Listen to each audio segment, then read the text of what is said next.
Hello, good morning, students. Today in 12th class mathematics, we are starting a new chapter, vectors. और vectors से related algebra या कुछ rules भी पढ़ेंगे अभी हम लोग इसमें. The concepts which we'll be studying in this topic will be similar to those which you have studied in physics, है ना.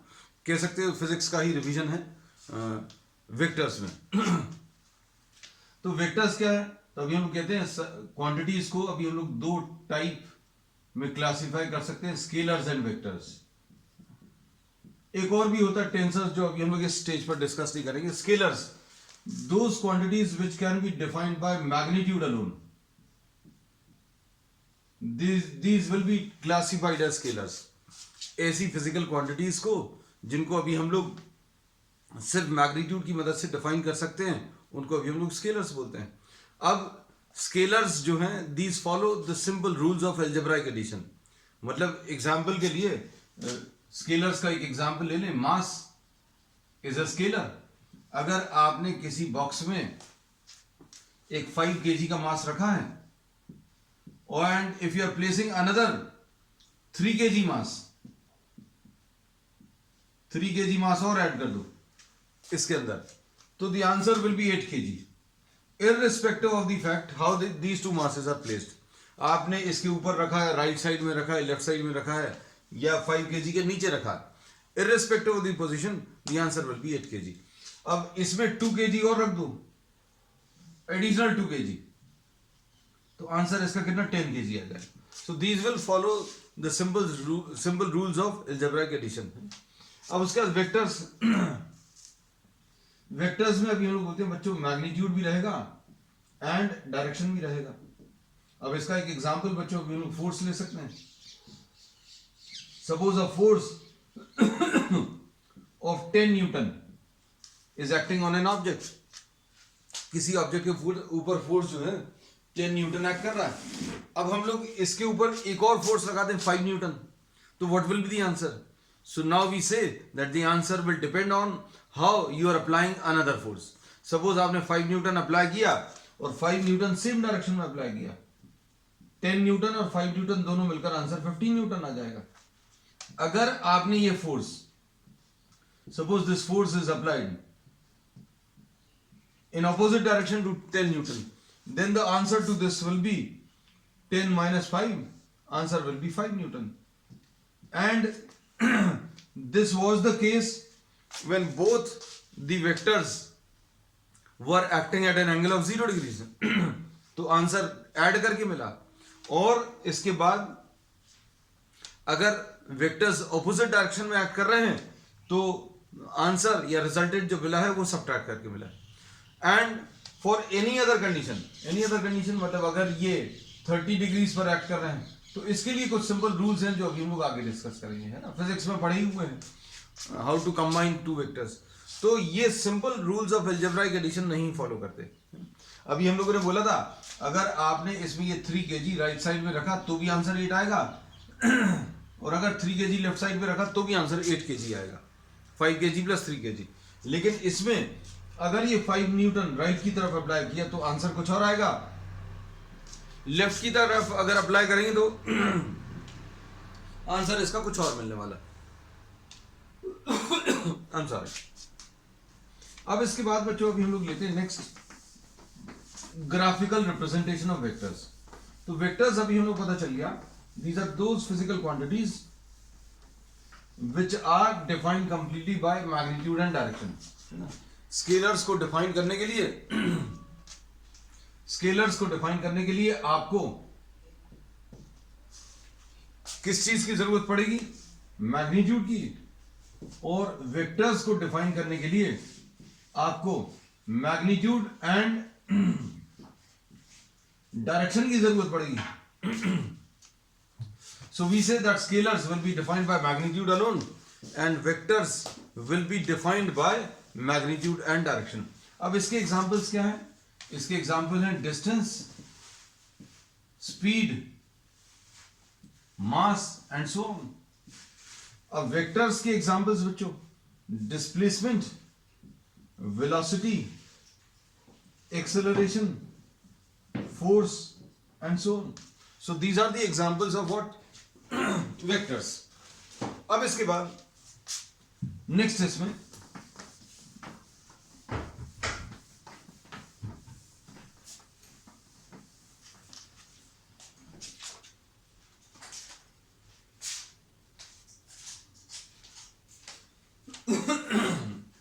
नेक्स्ट अभी हम लोग ले रहे हैं graphical representation. Graphical representation of vectors. Vectors को ग्राफ पर कैसा रिप्रेजेंट करते हैं. जैसे suppose you are having a displacement of 10 kilometre towards east. अगर आपने एक डिस्प्लेसमेंट ले लिया 10 kilometre towards east, then 10 kilometre is a very large distance to be represented on paper. अब हम लोग थोड़ा सा इसको चेंज कर देना, ईस्ट की जगह नॉर्थ ईस्ट लिख ले रहे हैं. 10 किलोमीटर जो है, this is a very large distance to be represented on paper. So what we do, we select a suitable scale. हम लोग एक स्केल सिलेक्ट कर लेते हैं. क्या कि 1 kilometre is represented by 1 centimetre. 1 kilometre magnitude is represented by 1 centimetre. अब 1 kilometre को अगर आपने 1 सेंटीमीटर से रिप्रेजेंट किया, तो अब हमें क्या करना पड़ेगा, we'll have to draw a line segment of length 10 centimetre. तो अब हम लोगों ने क्या किया, एक लाइन सेगमेंट ड्रॉ की और इसकी लेंथ ये सपोज ईस्ट है, ये वेस्ट है, ये नॉर्थ है और ये साउथ है. अब हम लोगों ने क्या किया, एक 10 सेंटीमीटर की एक लाइन ड्रॉ कर ली, and this 10 centimeter line segment drawn along the northeast direction will be representing this vector. So this is how you represent the vector graphically. आपने इस वेक्टर को ऐसा कुछ रिप्रेजेंट कर दिया, ऐसा कुछ. अब इसमें एक एरो हेड लगाया, ये एक एरो लगाया, and this arrow will be representing the sense of direction. Arrow अभी हम यहां पर लगा. अब इसमें ध्यान से सुना, ये वेक्टर का इनिशियल पॉइंट कहलाता है. This is termed as the initial point and this is termed as the terminal point. इसको अभी हम लोग टेल भी बोलते हैं, the tail of the vector. इसको अभी हम लोग हेड बोलते हैं. इसमें अभी हम लोगों ने क्या बता दिया, ग्राफिकल रिप्रेजेंटेशन में vector is represented graphically. Vector represented graphically by a directed line segment. Directed line segment. इसमें डायरेक्टेड लाइन सेगमेंट से अभी हम लोगों ने रिप्रेजेंट कर दिया. फिर अगली बात आती है कि भाई लेंथ कितनी लेनी है. तो लेंथ के बारे में भी हम पहले ही बता चुके हैं. क्या बता दिया कि आप एक स्केल सिलेक्ट करने वाले हैं. तो अब हम लोग इसको मैथमेटिकल लैंग्वेज में क्या बोलेंगे कि length of the line segment. Length of the line segment कैसा रहेगा, proportional to the magnitude of the vector. बहुत सिंपल सी चीज बोलिए. जैसे suppose for example if you are having a displacement of 20 kilometre east. अभी तक क्या था बच्चों, 10 किलोमीटर नॉर्थ ईस्ट है ना. अब 20 किलोमीटर ईस्ट. अब क्या करेंगे हम लोग, 20 सेंटीमीटर की एक लाइन ड्रॉ करेंगे. अभी तक 10 सेंटीमीटर की एक लाइन ड्रॉ की थी, अब हम लोग कितनी ड्रॉ करेंगे, 20 सेंटीमीटर की, है ना. And we will be marking this direction with the help of this arrow. तो length will be proportional to, length of the line segment will be proportional to what, the magnitude. Length of the line segment will be proportional to magnitude. तो अब vectors को graphically represent करने के लिए आपको किस किस चीज की जरूरत है, एक टेल और एक head. Length of the line segment, you require what, directed line segment, इसमें ये पॉइंट जो है इनिशियल पॉइंट है, ये टर्मिनल पॉइंट है, इसको अभी हम लोगों ने टेल बोला और इसको हेड बोला। एरो अगर जा रहा है बच्चों, एरो अगर जा रहा है, जो आगे जा रहा है वो हेड होगा, जो पीछे छूट रहा है तो tail generally is position in the backward direction, so here we say that this is the tail. तो ये टेल हो गया। And length of the line segment will be proportional to magnitude. अब length of the line segment मतलब जितना ज्यादा magnitude होगा उतनी ज्यादा अभी हम लोग लेंथ ड्रॉ करेंगे। Suppose if you are having 5 kilometre south, तो अभी हम लोग 5 सेंटीमीटर की एक लाइन ड्रॉ करेंगे। सपोज 1 किलोमीटर वेस्ट, तो वेस्ट की तरफ अभी हम लोग 1 सेंटीमीटर की लाइन ड्रॉ करेंगे, लाइन सेगमेंट, और उसमें एरो जो लगेगा वो वेस्ट की तरफ है। अब वेक्टर को अभी हम लोग क्या करते हैं, हेड और टेल को कुछ नाम दे देते हैं। Suppose this is named as P, this is named as Q, and we represent the line segment by PQ।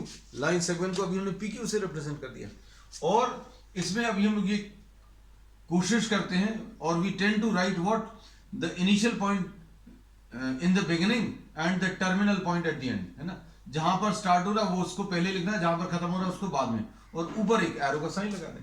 तो ये डिफरेंस रहेगा PQ और PQ में। ये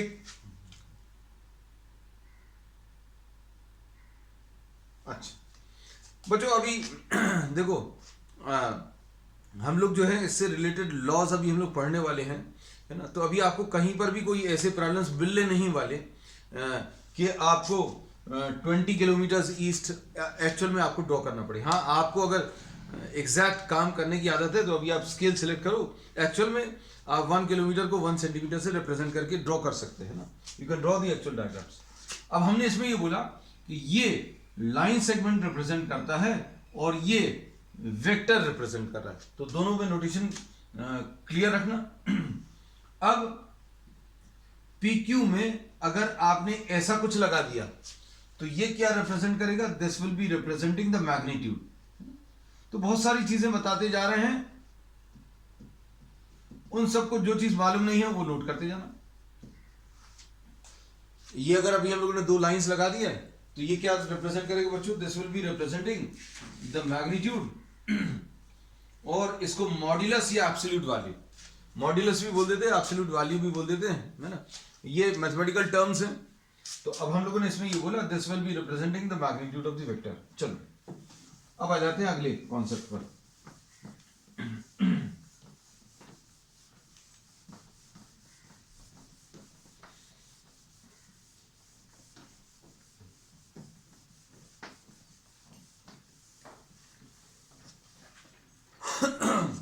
वेक्टर्स जो है बच्चों, ये अभी हम लोगों को इसलिए पढ़ना यहाँ पर जरूरी है क्योंकि ये सब कुछ अभी हम लोग फिजिक्स में पढ़ चुके हैं, है ना। अभी हमने इससे बहुत ज्यादा डिटेल में आपको फिजिक्स की क्लास में पढ़ाया, but we will be taking only those concepts which are required, which are as per the requirement of mathematics, है ना। मैथमेटिक्स में जितना जरूरत है उसके हिसाब से अभी हम लोग लेंगे, बहुत ज्यादा डिटेल में नहीं लेंगे। हाँ, ये है प्रॉब्लम्स का टाइप जो है वो फिजिक्स से थोड़ा सा ज्यादा रेंज वाला रहेगा, वैरायटी बहुत ज्यादा रहेगी, प्रॉब्लम्स बहुत मिलेंगे अभी। क्योंकि इसको अभी हम लोग पढ़ते हैं कि इसके नाम से वेक्टर अलजेब्रा, है ना। तो we will be studying about what the rules, addition के, सब्ट्रैक्शन के, मल्टीप्लिकेशन के रूल्स अभी हम लोग इसमें पढ़ने वाले हैं। अब नेक्स्ट है इसमें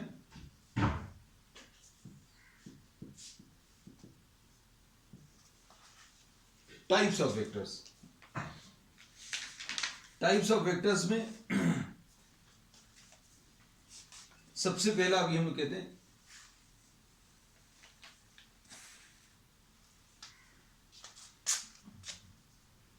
को इनिशियल वेक्टर्स। को initial vectors, vectors having the same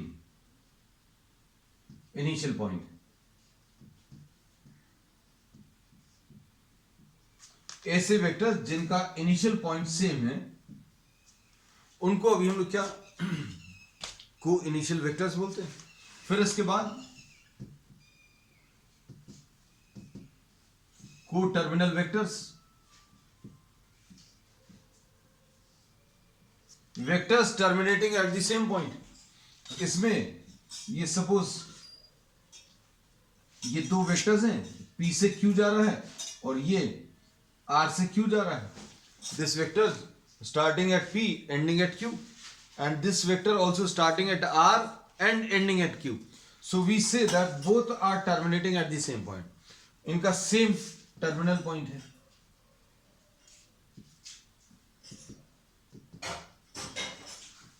इनको अभी हम लोग क्या को टर्मिनल वेक्टर्स बोलते हैं। अब इसके बाद नेक्स्ट इसमें ले रहे हैं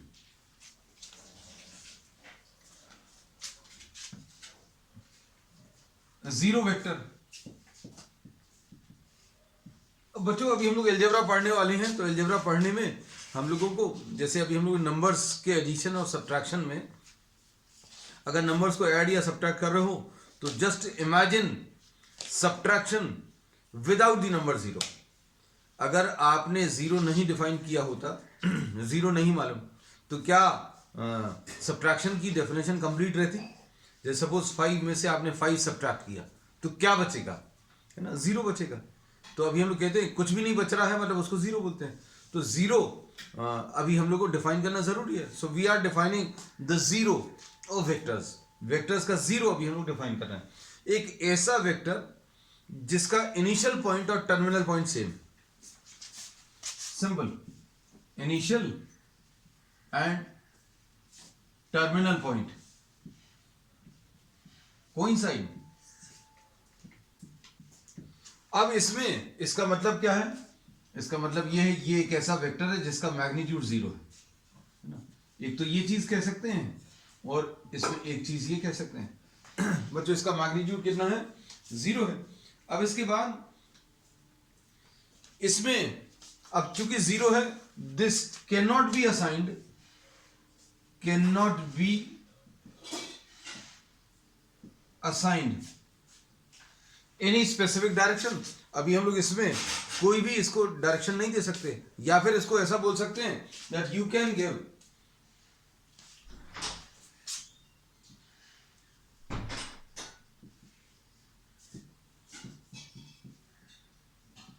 जीरो वेक्टर। अब इसको कोई स्पेसिफिक डायरेक्शन तो है नहीं क्योंकि मैग्नीट्यूड जीरो है। तो अब हम लोग क्या कह सकते हैं? Zero vector can be assumed in any direction। अब कोई डेफिनेट डायरेक्शन तो इसका है नहीं, तो क्या करेंगे, कौन सा डायरेक्शन लेना? तो जो डायरेक्शन की जरूरत पड़े। अब ये इसका यूज कैसे होने वाला है ये अभी हम लोग आगे टॉपिक्स में डिस्कस करेंगे जहां पर भी आएगा। अब इसके बाद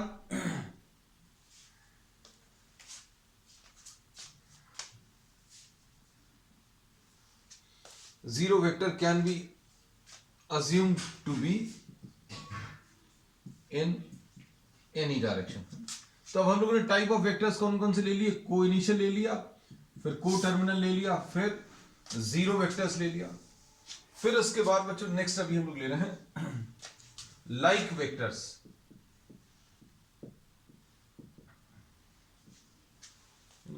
लाइक वेक्टर्स बच्चों अभी हम लोग क्या बोलेंगे? ऐसे vectors which are pointing in the same direction. ये देखो वेक्टर्स जिनके डायरेक्शन सेम है, मैग्नीट्यूड अलग अलग कर लें नहीं तो ऐसा लगेगा कि सेम। ये देखो ये 3 वेक्टर्स बना लिए लाइक वेक्टर्स, मतलब वेक्टर्स हैविंग सेम डायरेक्शन। मतलब इसमें हम लोग ये बोलते हैं कि nothing is said about magnitude. अगर मैग्नीट्यूड के बारे में कुछ नहीं बोला मतलब मैग्नीट्यूड कैसा रहना चाहिए? तो मैग्नीट्यूड कुछ भी हो सकता है। अब भाई मैग्नीट्यूड हमने बोला नहीं, सेम डायरेक्शन सेम चाहिए तो कितना चाहिए? मैग्नीट्यूड कितना चाहिए? You can have any value. तो अभी हमने देखो इसको कम बनाया, इसको थोड़ा सा ज्यादा बनाया और ज्यादा बनाया। अनलाइक वेक्टर्स हम एक क्विक रिवीजन सॉर्ट ऑफ ले रहे हैं जो अभी हम लोगों ने फिजिक्स में पढ़ा हुआ है, लेकिन अभी छूटेगा कुछ नहीं। Will discuss each and everything before starting vector algebra. Unlike vectors, vectors pointing in ऐसे वेक्टर जिनका डायरेक्शन ऑपोजिट है उनको अभी हम लोग अनलाइक वेक्टर्स बोलते हैं। ये देखो, इनको अभी हम लोग अनलाइक वेक्टर्स बोल सकते हैं। अब इनको कलेक्टिवली हम लोग एक नाम देते हैं कोलिनियर वेक्टर्स। कोलिनियर वेक्टर्स क्या है? Vectors which are along what same line. मतलब अभी हम लोग बोलते हैं कोई वेक्टर अगर इसको भी हम लोग और सिंपल तरीके से डिफाइन कर सकते हैं, vectors parallel to a definite direction to a fixed direction are called collinear। अब हम लोग एक फिक्स डायरेक्शन ये वाला ले लें, अब इसके पैरेलल जितने भी वेक्टर्स होंगे उन सबको कोलिनियर बोलेंगे।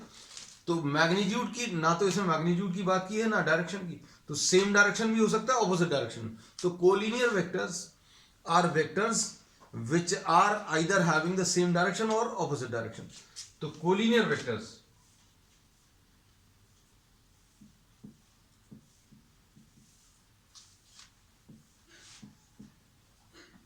having same or opposite direction, ठीक है, तो इनको अभी हम कोलिनियर बोल सकते हैं। अब इसके बाद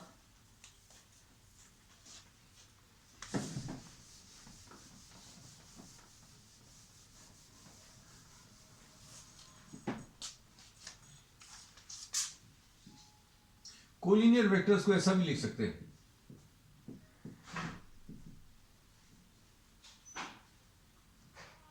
vectors parallel to a given line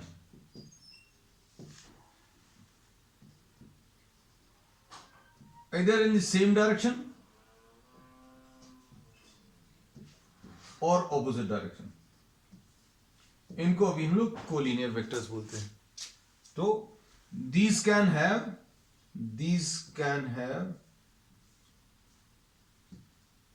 any magnitude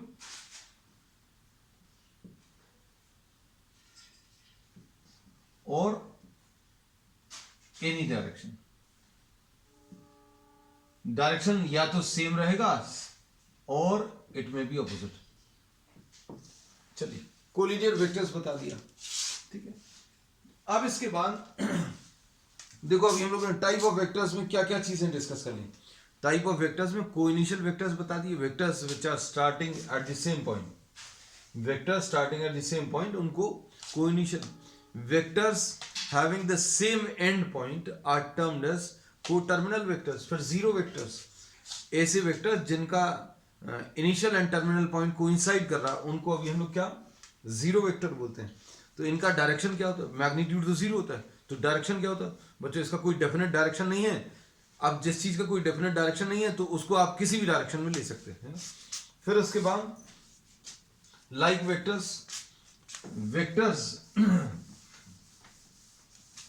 which are along the same direction are termed as like vectors।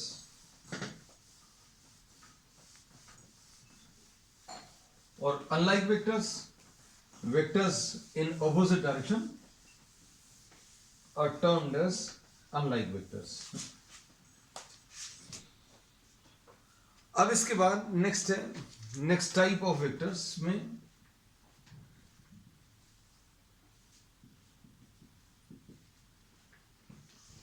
Equal vectors. Next type अभी हम लोग ले रहे हैं इक्वल वेक्टर्स। तो इक्वल वेक्टर्स किसको बोलते हैं? ये तो अब शायद इतने सारे टाइप पढ़ने पर पता चल गया होगा। Vectors having the same magnitude and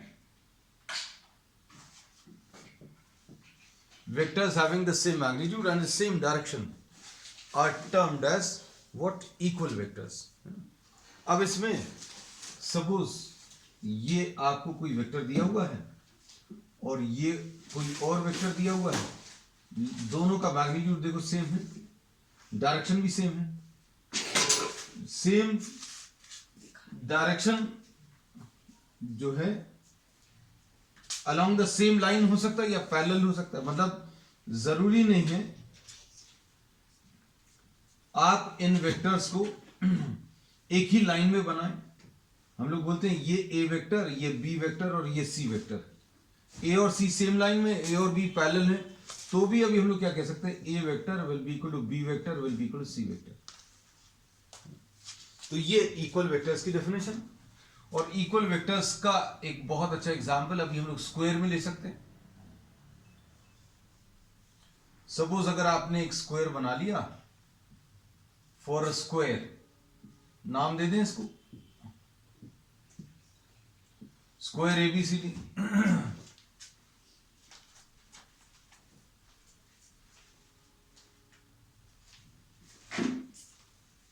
अब स्क्वायर एबीसीडी में A B vector will be equal to D C vector. A B जो है डीसी वेक्टर के बराबर होगा। A vector, A B vector जो है starting at A and ending at B, D C vector starting at D and ending at C. A B not equal to, A B not equal to C D लिख सकते हैं। क्यों? क्योंकि ए से be upward है, सी से डी डाउनवर्ड है। तो इक्वल वेक्टर्स अभी हम लोग क्लियर रहना चाहिए, मैग्नीट्यूड भी सेम होना चाहिए और डायरेक्शन भी सेम होना चाहिए। अब इसके बाद और कौन सा लिख सकते हैं इसमें, AD,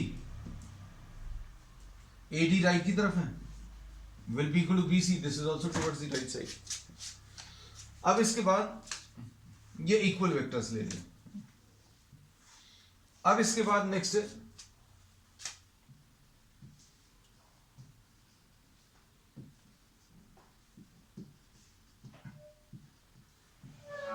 negative of a vector.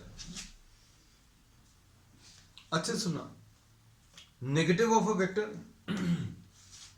Negative of a vector मतलब क्या है, negative of a vector A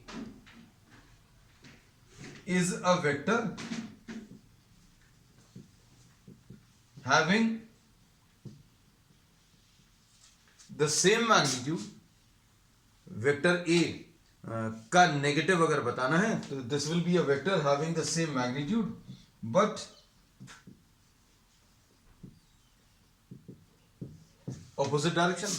ये एक ऐसा वेक्टर रहेगा जिसका मैग्नीट्यूड सेम है, डायरेक्शन कैसा रहेगा, ऑपोजिट रहेगा। अब इसके बाद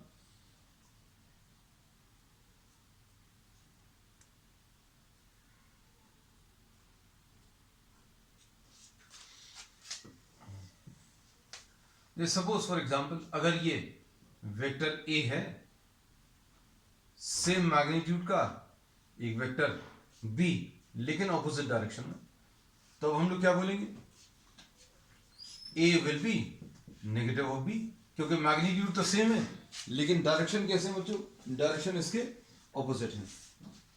अब इसके बाद अब इसमें इस वाले वेक्टर में, इस वाले डायग्राम में AD for the square ABCD, square ABCD के लिए क्या लिख सकते हैं बच्चों, देखो AD will be negative of CB। देखो ध्यान से, A से D is towards the right side and C से B is towards the left side. और क्या लिख सकते हैं, AB अपवर्ड है, will be negative of CD, ऐसा लिख सकते हैं। और ऐसा भी लिख सकते हैं, देखो AB को नेगेटिव ऑफ BA, ऐसा भी लिख सकते हैं। AB can be written as negative of BA। ठीक, चलो अब इसके बाद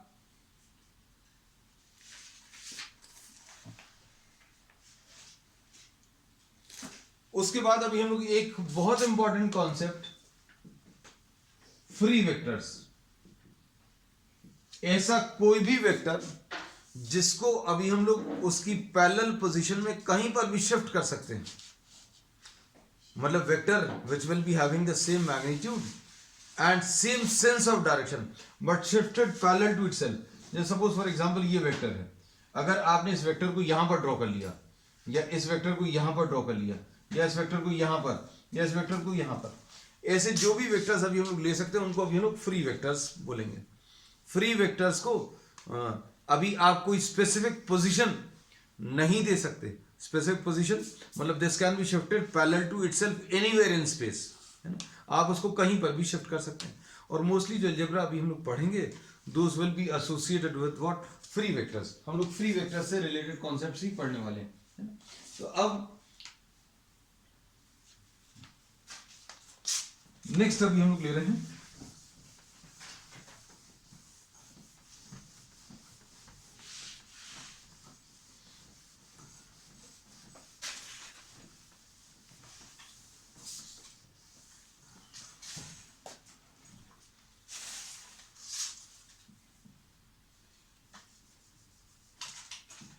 पोजीशन वेक्टर।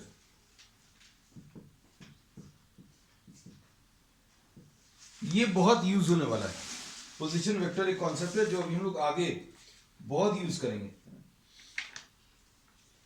अब इसमें अभी हम लोग क्या बोलते हैं, suppose if you are having a point P which is having coordinates x, y and z, तो इससे एसोसिएटेड वेक्टर अगर अभी हमें बताना है तो कैसे बताएंगे। हम लोगों ने ये बोला किसी वेक्टर को डिफाइन करने के लिए आपको दो चीजों की जरूरत पड़ेगी, इनिशियल पॉइंट और दूसरा टर्मिनल पॉइंट। दो पॉइंट्स की जरूरत है।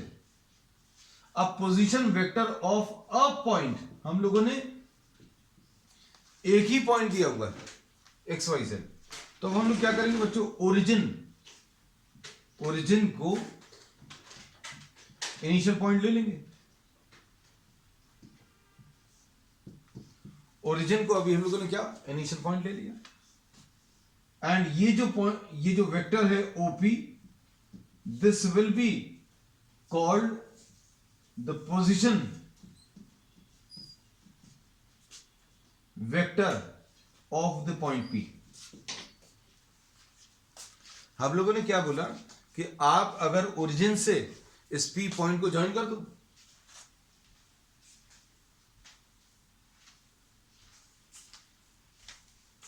ओरिजिन से अगर इस पी पॉइंट को ज्वाइन कर देंगे तो जो वेक्टर बनेगा that will be termed as the position vector of point P, है। अब अच्छे से याद रखना कि एक पॉइंट दिया हुआ है, सपोज पी नहीं है ये क्यू है, और इसको अगर वेक्टर से रिप्रेजेंट करना है, suppose this is to be represented by a vector, then we will be joining this point to the origin, तो O Q will be the position vector of point Q. और इतना तो अभी हमें मालूम है कि ओरिजिन के कोऑर्डिनेट्स क्या आ जाएंगे बच्चों, 0,0,0, और डिस्टेंस फार्मूला का अगर यूज करें तो डिस्टेंस फार्मूला क्या आएगा, x2 माइनस x1 का whole square, y2 minus y1 का होल स्क्वायर और z2 माइनस z1 का होल स्क्वायर। तो OP का मैग्नीट्यूड तो अभी आप बता ही सकते हो कितना आ जाएगा बच्चों, under root of x minus 0 whole square, मतलब ये length OP will be the magnitude of OP vector, है ना। This will be x minus 0 whole square, y minus 0 whole square plus z minus 0 whole square, तो ये आ जाएगा root of x square plus y square plus z square. तो ये OP vector का magnitude आ जाएगा। तो अब हम लोगों को क्या बहुत सारे कॉन्सेप्ट्स पता चल रहे हैं नए। अब जैसे पोजीशन वेक्टर जो है ये फिजिक्स में अगर थोड़ा सा डिटेल में वेक्टर्स पढ़ें तो अभी हम लोग पोजीशन वेक्टर की भी बात करते हैं, और अभी हमने इनफैक्ट फिजिक्स की क्लासेस में भी ये चीज आपको ली हुई है पहले। अब इसके बाद नेक्स्ट है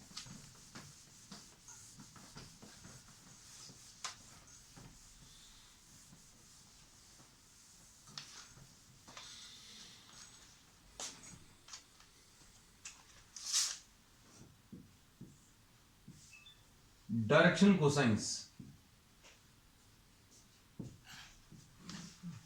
डायरेक्शन कोसाइंस क्या है, हम लोग ये बोलते हैं suppose you are having a vector OP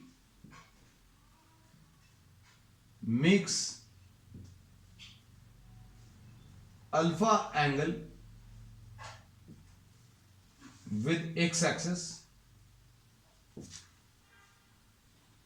and OP vector makes beta angle with y axis, and this is making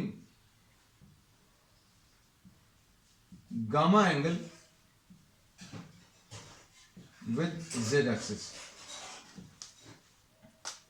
ठीक है, cos alpha comma cos beta comma cos gamma. अब किसी वेक्टर का डायरेक्शन स्पेसिफाई करना, जैसे suppose ये vector है space में, तो इसका एक्स एक्सिस के साथ एंगल बता दो, एक्स एक्सिस ये वाली, फिर वाई एक्सिस के साथ एंगल बता दो और जेड एक्सिस के साथ एंगल बता दो. तो एक्स एक्सिस, वाई एक्सिस और जेड एक्सिस के साथ जो एंगल्स हैं उनको अल्फा, बीटा और गामा बोला. अल्फा, बीटा और गामा, और cos alpha, cos beta and cos gamma. ये चूंकि डायरेक्शन स्पेसिफाई कर रहे हैं इसलिए इनको डायरेक्शन कोसाइंस बोलते हैं. कोसाइन बच्चों, cosine is the short form, sorry, cosine का जो शॉर्ट फॉर्म है वो कॉस होता है ना. तो कॉस के टर्म्स में अभी हम लोग डायरेक्शन स्पेसिफाई किए हैं इसलिए इनको डायरेक्शन कोसाइंस बोला है ना. अब ये डायरेक्शन कोसाइंस का बहुत बहुत यूज करने वाले हैं अभी हम लोग आगे के दोनों चैप्टर्स में. मतलब ये जो करंट चैप्टर है और उसका जो नेक्स्ट चैप्टर है उसमें अभी हम लोग बहुत यूज करने वाले हैं. अब देखना ध्यान से, suppose you are having a point P जिसके कोऑर्डिनेट्स x, y और z है. बच्चों थ्री डायमेंशनली आपको थोड़ा सा इमेजिन करना पड़ेगा. थोड़ा सा इसमें इमेजिनेशन अगर अच्छा रहेगा या थोड़ा सा ज्यादा सोचेंगे तो ये कॉन्सेप्ट एकदम परफेक्टली क्लियर रहेगा.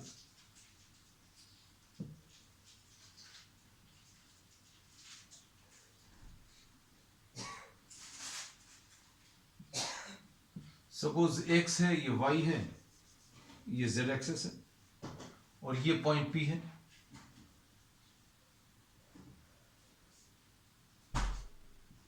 P पॉइंट के कोऑर्डिनेट्स x, y और z हैं. P पॉइंट के कोऑर्डिनेट्स x, y, z हैं. इसका मतलब क्या है, इसमें ये वाला डिस्टेंस बच्चों x है, ये वाला डिस्टेंस x है, इमेजिन करना अच्छे से, और ये वाला जो वर्टिकल डिस्टेंस है बच्चों ये y है, ये वाला y है, और z कौन सा आ जाएगा, तो बच्चों ये वाला जो डिस्टेंस है आउटवर्ड ये z है. अब ये P पॉइंट को अभी आप इससे ज्वाइन कर दो.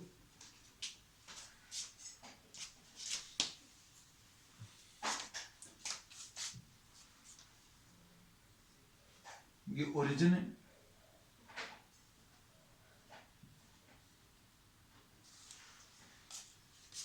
अब इसका एक्स एक्सिस के साथ एंगल बच्चों ये वाला, और उसके बाद इसका वाई एक्सिस के साथ एंगल ये वाला. तो वाई एक्सिस वाला एंगल बच्चों अभी हम लोग मार्क कर ले रहे हैं. वाई एक्सिस वाला सबसे ज्यादा क्लियर है. वाई एक्सिस वाला जो एंगल है बच्चों एकदम परफेक्टली.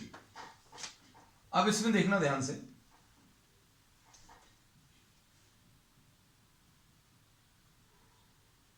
इसको ज्वाइन कर दिया. अब इसमें इमेजिन करना बच्चों, ये देखो ये वाली लाइन, सपोज इसको अभी हम लोग Q लिख दे रहे हैं. ये वाला जो एंगल है बच्चों ये 90 डिग्रीज होगा. Triangle OQP is right angled. अब बॉक्स है बच्चों, कोई भी बॉक्स है, रेक्टेंगुलर बॉक्स है. उस रेक्टेंगुलर बॉक्स में अभी हम लोग क्या बोलेंगे, ध्यान से देखना.